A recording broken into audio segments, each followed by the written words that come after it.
Joining me in the studio is Tosin Olabi.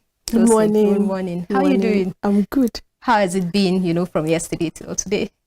Good. This is a new month, the month of March, and we are marching into favor, marching into prosperity, marching into surprises.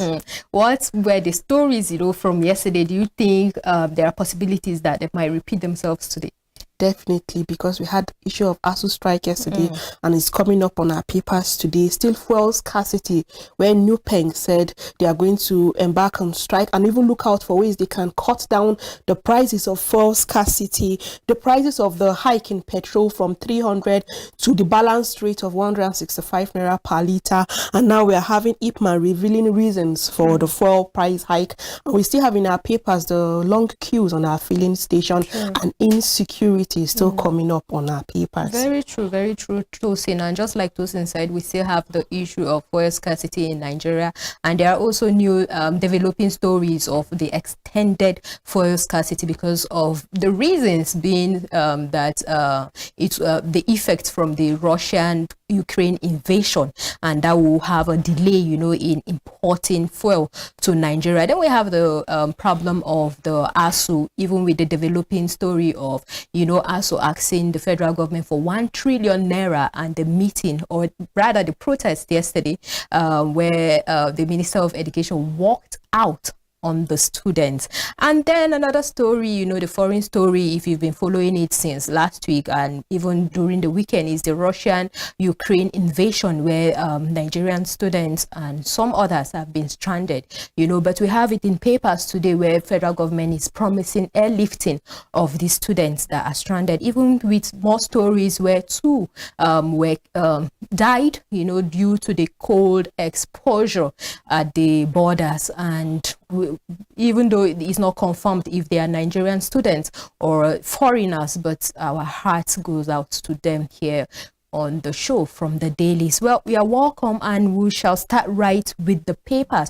But this is a reminder that later in the show, that's like 9:30, the phone lines will be open so that you can call in to make your own contribution. And we are live on Facebook and also on YouTube, where you can drop in your comments so that we can pick it live on the show. Tosin, the first paper. The first paper is the Voice of Liberty. Confusion, panic as bomb explosion rocks Kaduna community. Why I'm opposed to power shift, and this is from Ango Abdullahi. And IPMAN reveals reasons for fuel price hike. While on Electoral Act, Buhari, National Assembly to agree on disputed clause soon. This is coming from the presidency. While the big story on the Voice of Liberty says rising crude oil prices, great opportunity for Nigeria, says Buhari. President Muhammadu Buhari says rising crude oil prices present a great opportunity for Nigeria, especially with the passage of the Petroleum Industry Act, which is the PIA. The president stated this in Abuja yesterday while declaring open the 5th Nigeria International Energy Summit. While on ASU strike, students stage protest as meeting with minister ends in deadlock. Minister stage walk out. And yesterday we had the protest where the National Association of Nigerian Students, even on the plateau, they protested concerning the strike, and they held so many placards. Some of the placard we have: employment comes with age limit, stop toying with our life plans. Another one says, stop the madness because your children's school abroad, and age is irreversible, stop disrupting our life plan. And the same with the hashtag end ASU strike permanently. And also there's a story following this. There's a story following it where the students had earlier occupied the gate of the National Assembly, demanding the lingering strike by members of the Academic Staff Union of University must be resolved. ASU must go. Open the gates, the student chanted as they headed from the Unity Fountain to the gates of the National Assembly. They were, however, stopped by security operatives at the NAS gate. NAN's National President Sunday Asefon, who led the students, said the police officers are meant to join the protesting students because they have children in schools who are currently at home due to the strike. He insisted that education is a right of every Nigerian student, and the ASU members need to resolve their disagreement with the federal government so students can go back to their classrooms. We are not here to fight, we are here to meet the Minister of Education, Asefon said as the students stood at the gate of the NAS complex. Representatives of the students were later allowed in and a meeting was held with the Education Minister. We are not here to fight, we are here to meet with the Minister. Representative of the students were later allowed in and a meeting was held with the Minister of Education. The meeting, however, ended with no resolution as the Minister of Education walked out on the students. Coming from a person who said he's not aware of the strike of the ASU 1 month warning strike, and after meeting up with the students, the union is walking out of this meeting despite the fact that there are speculations that the ASU is demanding a trillion naira, but they came out to debunk that rumor that they are not demanding a trillion naira. All they want is that their needs, their demands should be met. Their needs should be met, their arrears should be paid. And now looking at students coming out to protest, this is really harmful to their health, because this is another way where thugs can come into and disrupt this peaceful protest. We had the issue of the NSAS, where it was a peaceful protest, and with thugs thugs came in and disrupted that peaceful protest, and it became something else. And we're just looking into this issue because the minister walking out, and obviously the meeting has ended in deadlock because there's no resolution on when this warning strike will end. If you go for a warning strike for 1 month, then how long will you go for the real strike? When even this 1 month warning strike, they've not even resolved the whole issue, and they've spent like 2-3, they are getting to the 3rd week in this warning strike. Then when will they resolve this issue? When will they meet up with the federal government to come to a lasting solution on the problem? Let me relate it to the issue of the students we have in Ukraine, that the government is talking about airlifting these people. Okay, if you airlift them if you bring them back to the country from Ukraine, and your educational sector is not set up well, it's not of high standard, they will definitely go back. Even if they don't go back to Ukraine, they will look out for other countries to go and study. Why not make your own home country, make your own educational sector in your country good for other people to come and study? It's not a taboo. It's not against our law that we don't need foreign students to come and study in our country. Must we always be the ones going to other countries to study? We need to make everything, set our priorities right. Now we see people with the placard saying, because your children are not studying in Nigeria, you are not worried about this whole issue. And I will say that is true. They are not worried. Look at the issue of bringing students out of Ukraine now. You see the way they are worried about the whole thing. The first day this issue happened, you need to see the way the Femi Bajabiamila was talking. Like, if he have his way, he's going to go there that night to pick these children. Why? Because they have children there. Even if their children are not there, their relatives are there. But now look at this issue of ASU strike. The Minister of Education is saying he don't even know about anything when they have been meeting before they embarked and when he was informed, he walked out on the 1 month strike. They had meetings, and you are the Minister of Education. You are supposed to know about all those things. You are supposed to be aware. And now when they finally met with you to meet, you walked out of the meeting. So what are we talking about? Where are we heading to as a country? We need to set our priorities right. Look at our educational sector. Students need to go back to school, because an idle mind is a devil's workshop. This is an avenue. The election is forthcoming. They can be easily used now because they are at home. They are not doing anything. So, okay, come and do this for me. Come and serve as a thug. Come and snatch ballot boxes for little amount of money that I'll give to you. So really, our students need to be occupied. They need to be in school, not at home. So we need to look into this. As we're looking at how we want to bring our students from Ukraine, we should also look out for ways we can also fix our own problem at home. Very true, Tosin, and I believe everything you say.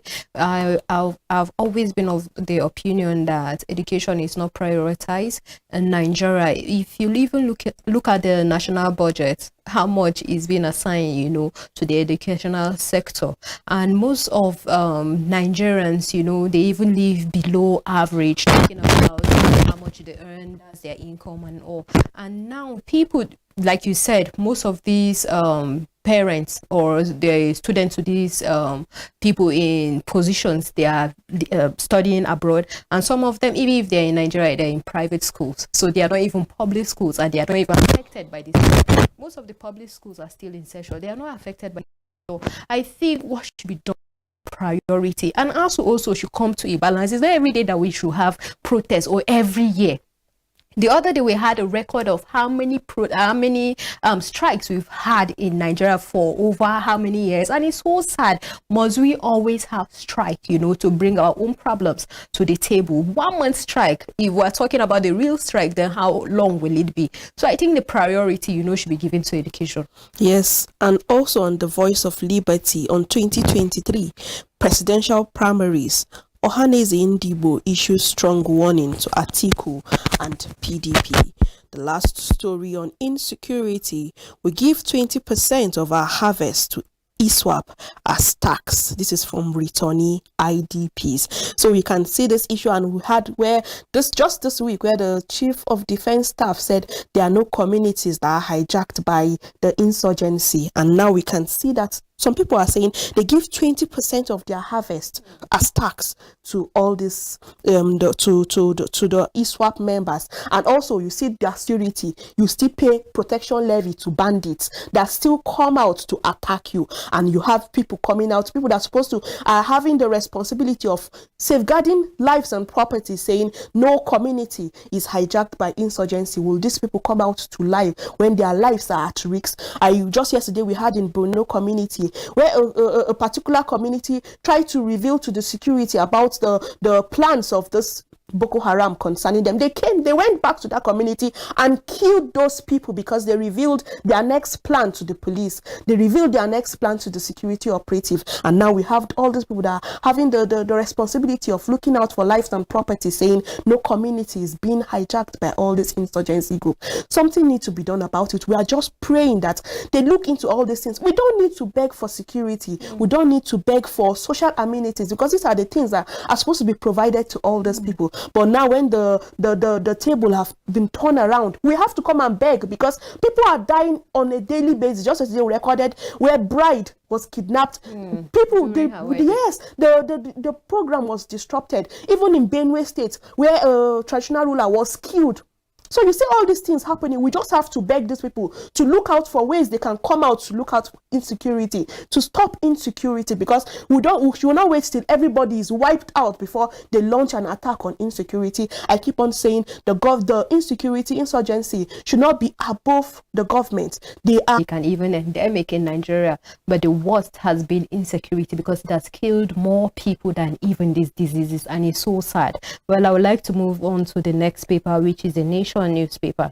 And on the Nation, we have INEC okays 18 parties for 2023 election. Agency, no more registration. And that's on page 3. Russia-Ukraine war. Evacuation of Nigerians begins tomorrow, and is on page 30. And more stories. Governor's minister reject proposed power bill. And you can find that on page 5 of the Nation newspaper.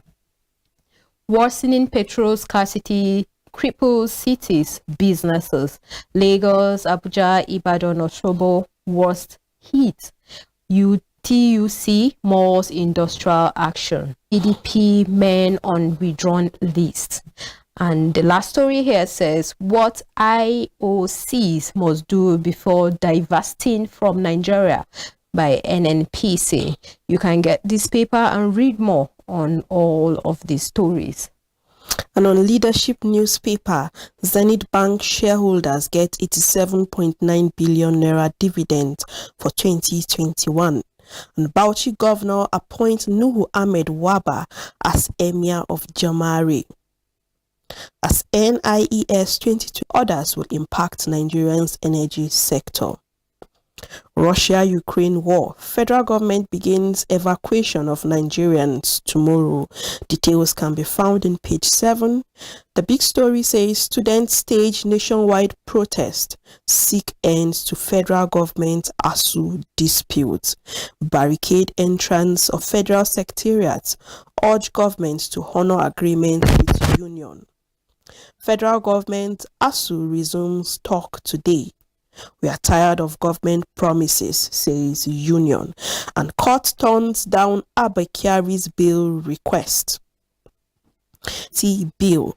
Details can be found in page 8, and we have a picture story of the students protesting in different states. We can see the protest in Ondo State, in Adamawa, even in the federal capital in Kano, and also in Abuja, different places in the federal capital.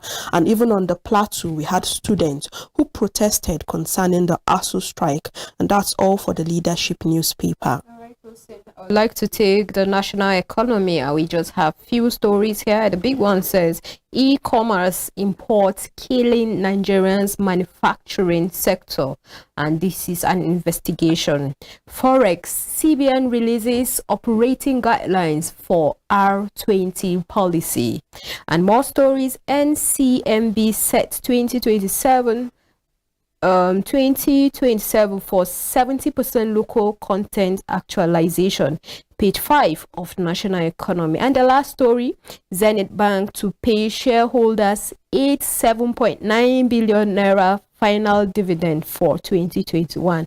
This can be found on page 5 of National Economy. And on Business Day newspaper, governors resist Senate. Federal government power grab of electricity sector. Petrol subsidy. Civil servants risk months of unpaid salaries. Nigerian government workers are likely to feel the pinch of the declining federal allocation in the form of unpaid salaries as a growing petrol subsidy bill takes place. And this story can be continued on page 30 of the Business Day newspaper. Seplat Energy set to buy Mobile, producing Nigeria Unlimited. And NNPC sets term for supporting IOC's divestment. And we have a news on Zenith Bank profit hits 244.5 billion naira, highest in 7 years. We also have a picture story in the front of the Business Day newspaper. Do well to visit to look out for stories that interest you. On the Punch newspaper, the big story here is talking about the Ukraine and Russia war and its effect in Nigeria, and federal government to lift 2,000 Nigerians. Evacuation begins Wednesday, and this story can be found on page 2 of the Punch newspaper with a rider. Buhari approves funding as FG tips air peace, marks air. 4 or 5 airplanes to evacuate Nigerian refugees, and this is coming from the federal government. And on more stories, NNPC confirms what IOC's exit. NNPC confirms IOC exit insists on gas development. Page 19 of the Punch newspaper. And on fuel scarcity, NEITI blames subsidy. Ex-depot price hit 180 naira per litre, and that can be found on page 19 on the Punch newspaper. Minister walks out on students protesting ASU strike. Nigerians 993.38 billion naira import from Russia at risk over war. And on more stories, human capital development critical to 2023 polls. And this is coming from Bakari, and it can be found on page 18 of the Punch newspaper. Zenith Bank goes earning rise by 10%, hit 765 billion naira, and it can be found on page 20. Dementia patient disappears from Lagos Psychiatric Hospital. Son slams facility. You can read that story on pages 4 and 5. SANS rejects immunity for CJN as National Assembly votes today. Suspected kidnappers shoot Ekiti monarch. Resident laments government inaction.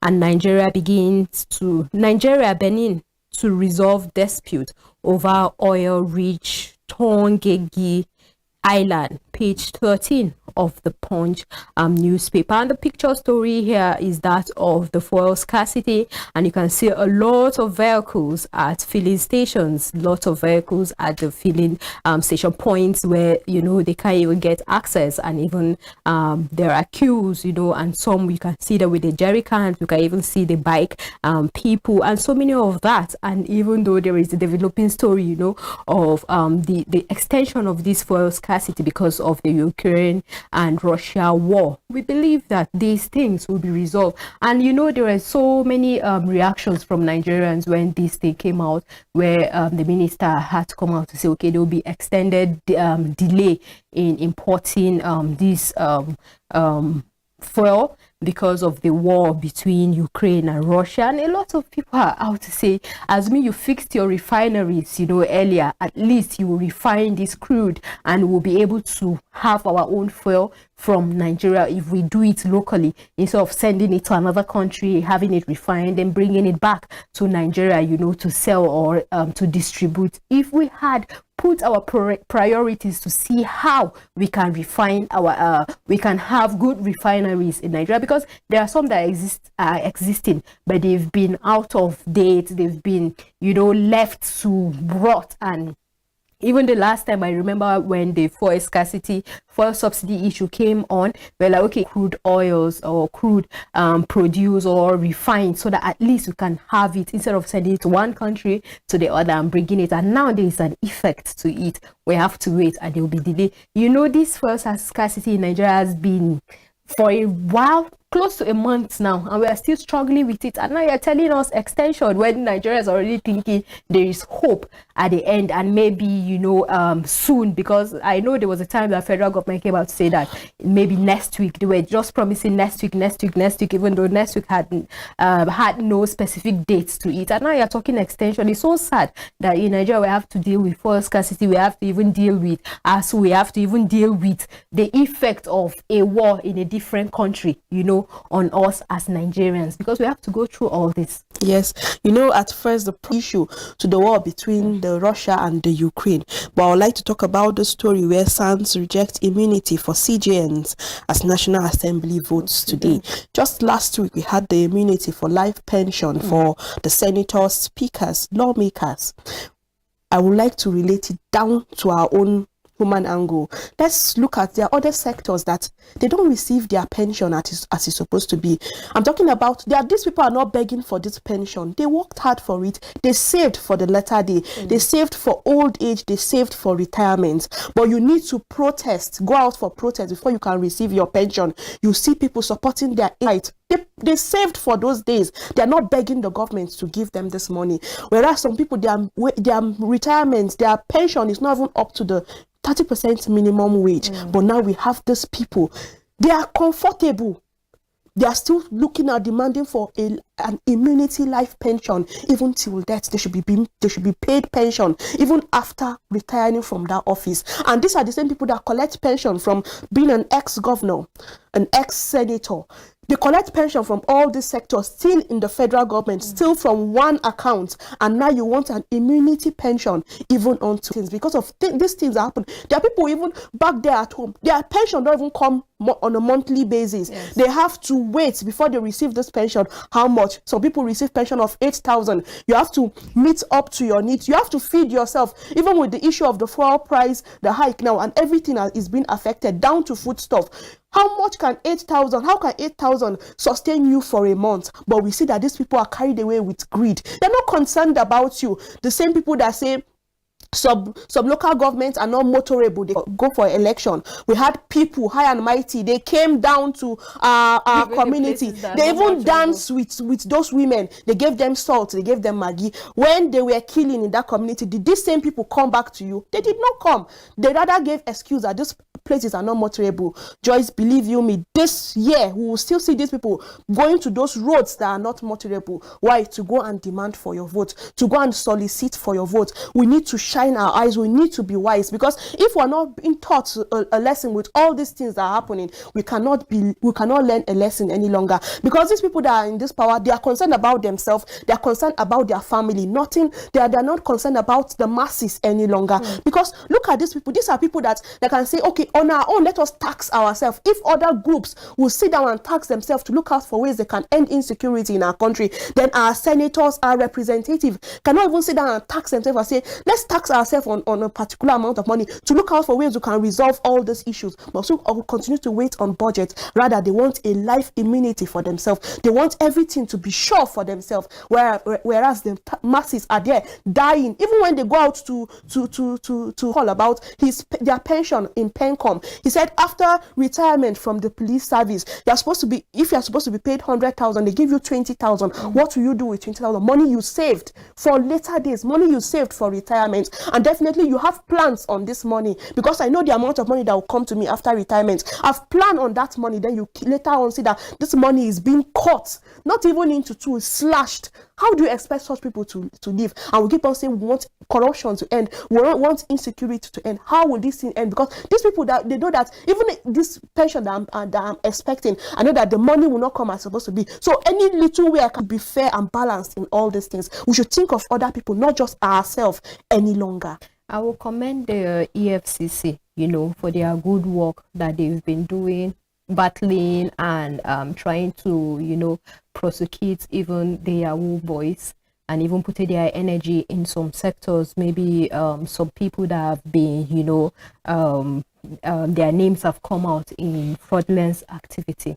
But I want to redirect their energy and even their attention to the pension sector. All these agencies that are in charge, of the pension.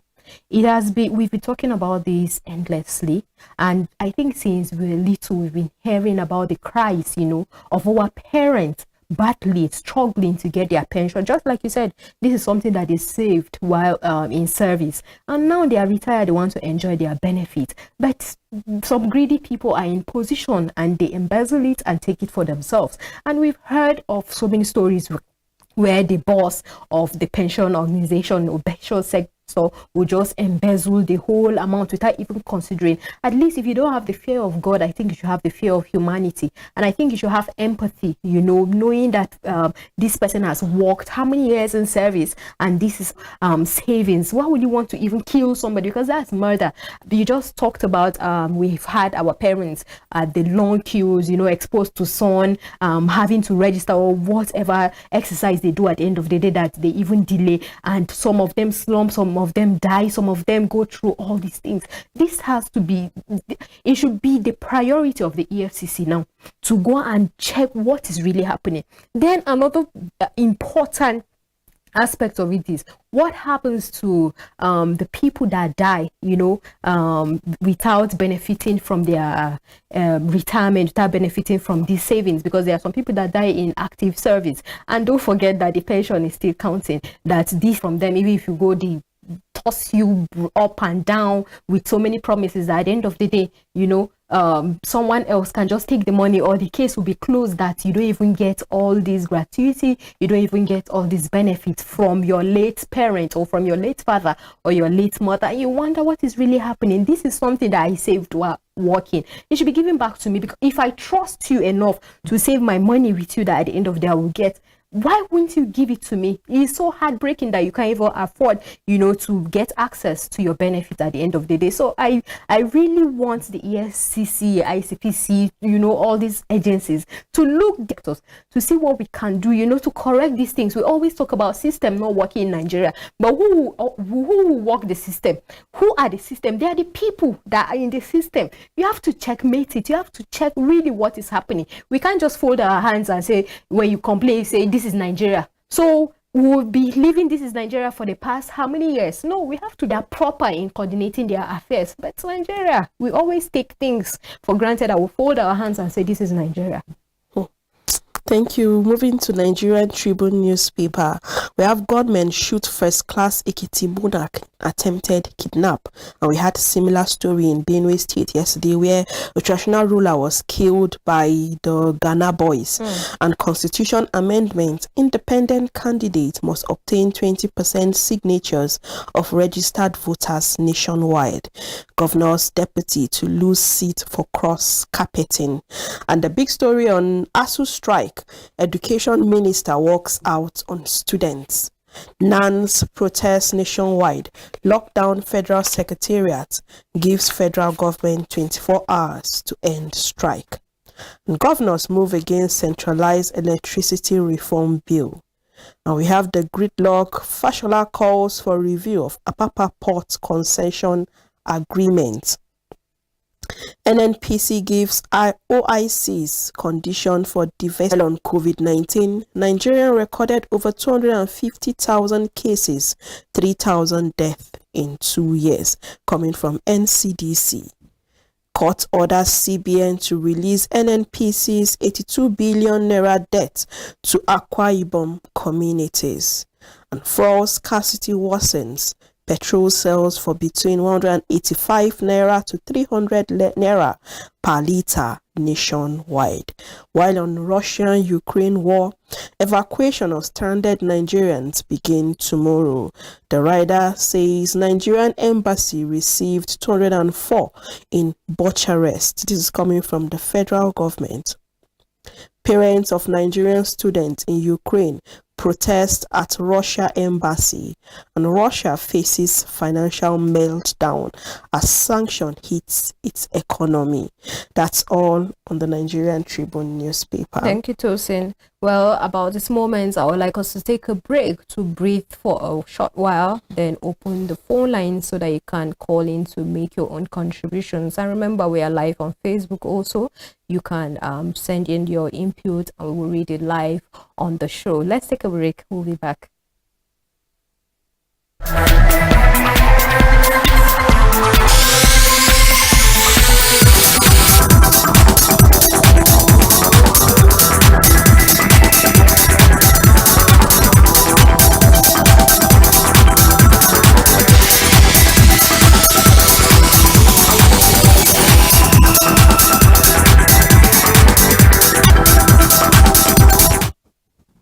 All right, welcome back. This is from the Dailies and we are live in Equa Television studios, coming to you live from this end.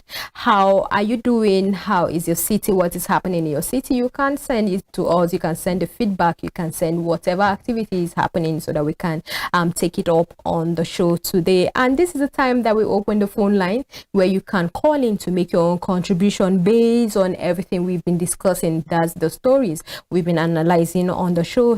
And I just want to remind the viewers that when you call in, please turn down the volume of your television set, or just turn it off completely so that we can avoid interference between you and us here in the studio. And when you call, please maintain a civil language and go straight to your point, because you have just 30 seconds for you to make your own contribution and allow others to make theirs. And still someone that sent this message, I would like us to read it here because that is very important. She says, a student of Federal Poly Oko has been afraid about killing going on in the school area. Please, our government should help us to do something for the benefit of the innocent.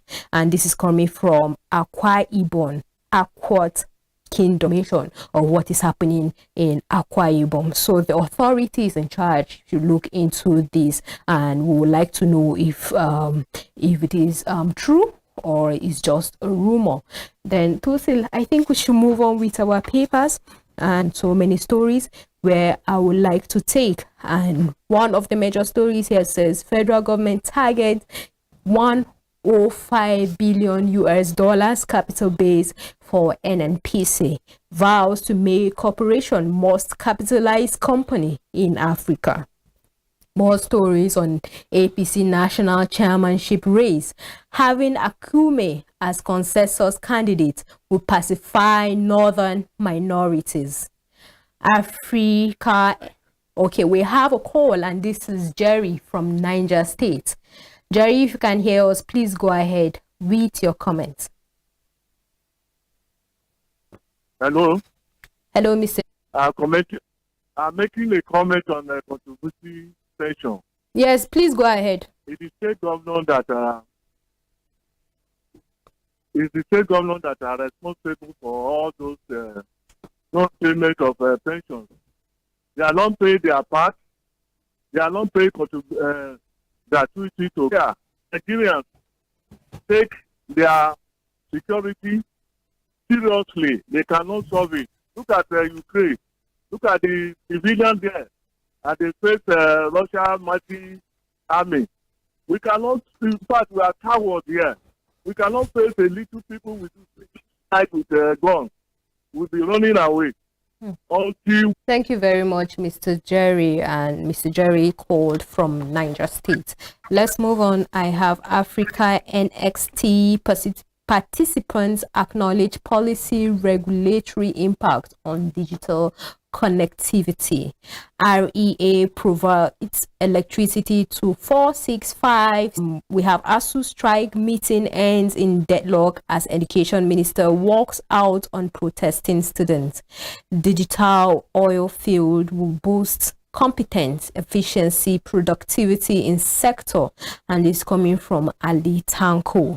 And Seplat Energy grows 2021 full year gross profit by 128.9%. And I would like to take a call from Kaduna State. Hello, can you hear us? Okay. I will take that again. Seplat Energy grows 2021 full year gross profit by 128.9% to 114. Thank you. Moving to Daily Independence. Buni Apanudoehe to be held responsible if APC loses 2023 presidential election. And this is from Sagi. While on convention, Southwest APC 20 million votes at presidential poll. The big story says Nigerians' foreign debts may bar banks raising extra capital. Okay, Tosin, we have a caller, and this is Shamak from Kaduna State. If you can hear us, please go ahead with your contribution. Hello, Joy. Good morning, my sister. Good morning, Mr. Shamak. The government of this government, honestly, it's not palatable. Cannot imagine students taking out their feelings to government, and the Minister of Education will. Does this really mean serious for us? You can imagine how our youth are suffering. Look at how youth are being frustrated in their institutions. Please, Colonel Baba Buhari, wake up. Let him do something good for this, for the future of this youth. Honestly, we the parents are suffering. We are lamenting that we should do something. This is the point to buy. So please, this government should do the needful. This is my submission this morning. Good morning. Thank you very much. Thank you. Still on Daily Independent, the big story says Nigerians' foreign debt may bar banks raising extra capital. And the Vice President Yemi Oshibanjo says sanctions no longer effective against coup. ISWAP kills 11 farmers in Borno. APC PDP share wins in Ondo, Imo, Cross River, Plateau by-elections. And APC names 20 subcommittees for National Convention. Staff management disagree on violations of expatriate quota. The last story, Putin puts nuclear forces on alert as fighting in Ukraine continues. With details in page 6, and that's all for the paper. All right, moving on to New Telegraph. We have more stories here about APC convention. Fresh crisis brews as power blocks plot to sack Buni Esco. And the writer says, move to reschedule March 26 convention. Wow. And more stories. Nigeria's capital importation falls by 30.6% to 6.71 billion US dollars. And more stories. ASU strike, education minister walks out of meeting. Charles from Kogi State. Charles, if you can hear us, please go ahead with your contribution. Yes, I can hear. So I want to talk on the Minister of Education, why you walked out those students, Yes, please. out of those students that came to discuss with him. Yes, please. He left them because they said what he never liked. What he should have done as a father, should say things that will calm the anger of those students down, and not to increase their anger. If walking out of this was the solution, then the well-being of Nigerian students, because their children are not in Nigeria. They are not in Nigeria. So you should understand that there is God, and God is watching. Let the government do the right thing. Thank you. Thank you, Mr. Charles. Thank you very much for your contribution. Well, I would like to move on to still on News Telegraph, and that's on page 5 of New Telegraph. Nigerians storm Russian embassy in protest, and Afe Babalola berates FG for abandoning citizens. Page 3 and page 5 of New Telegraph. Anambra, over 17,000 apply for jobs under Soludo. Governor-elect to appear in Anambra made shoes during inauguration, and that can be found on page 4 of New Telegraph. Among more stories, governors to NAS, electricity bill injurious to state, says electricity not FG's exclusive right. National electricity market insolvent. Nigerians spend 17 trillion on generators in 2021, and that's all the stories on New Telegraph. Tosin.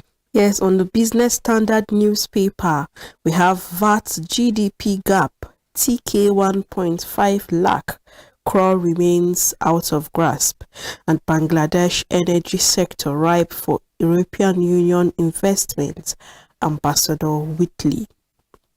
Russia-Ukraine ceasefire talks starts amid continued fighting.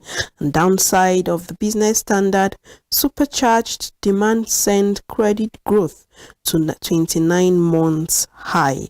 And we have some few picture stories on the front page of the Business Standard newspaper. And that's all for the newspaper this morning. Okay, on Algiers and on Akwa Ibom oil spills, NNPC Mobile to pay 82 billion naira compensation. APC constitutes 20 subcommittees for national convention. Page 30 of Al Jazeera. Why Nigerians must face reality of airfare hike, and this is coming from FAN. And court upholds Umahi's defection to APC. Page 28 of Al Jazeera. And more stories, LG Autonomy, NLC mobilizes workers to NAS, that's National Assembly. 40% of Nigerian youth jobless, says AFDB boss. This is not news at all, because maybe there will be, things put in place to see how people will be employed. Federal government has to prove it cares for citizens in Ukraine, and this coming from Anim. And the last one here says court denies Abakari bail, and that can be found on page 10 of Al Jazeera. Moving on to Hussein.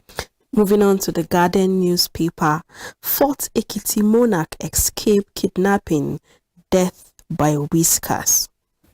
Zenith Bank posts 280.4 billion profit records, growth across key indicators, and Kujo. And an editorial says that tragic Abakari case. Hurdles as Nigerian companies take over IOC's onshore assets. The rider sees $105 billion oil, gas decommissioning in Nigeria. Others create concern. Shell, ExxonMobil, Eni, others to sell over $27 billion assets. Worries over weak infrastructure. Legal investment from Nigeria, and the evacuation of Nigerians in Ukraine begins tomorrow. Fear grips Anambra communities as gunmen kill 12 in Oko, Ekulu, Bia. Details can be found in page 8 of the Guardian newspaper, and those are all the stories making rounds on the Guardian. On the last paper today is Daily Sun, and on Daily Sun we have the big story talking about Russia U-56 Nigerians in Romania and Hungary awaits arrival of 200 as 23 on the go documentation. This story can be found on page 6 of Daily Sun newspaper. NNPC gives IOC's conditions on divestment from Nigeria. They must address abandonment of all assets, says Melekari, and that is the NNPC boss. And it can be found on page 25 of Daily Sun. And more stories about 28 of Daily Sun. And on 2022 UTME JAM shift mock exam to April 9th, and it can be found on page 28 of Daily Sun. Court upholds Umahi's defection to APC. APC governors conclude zoning next week. ASU strike, students protest in Abuja, Kano, Jos, short National Assembly Education Ministry. Zenith Bank exceeds market expectations with double-digit revenue growth.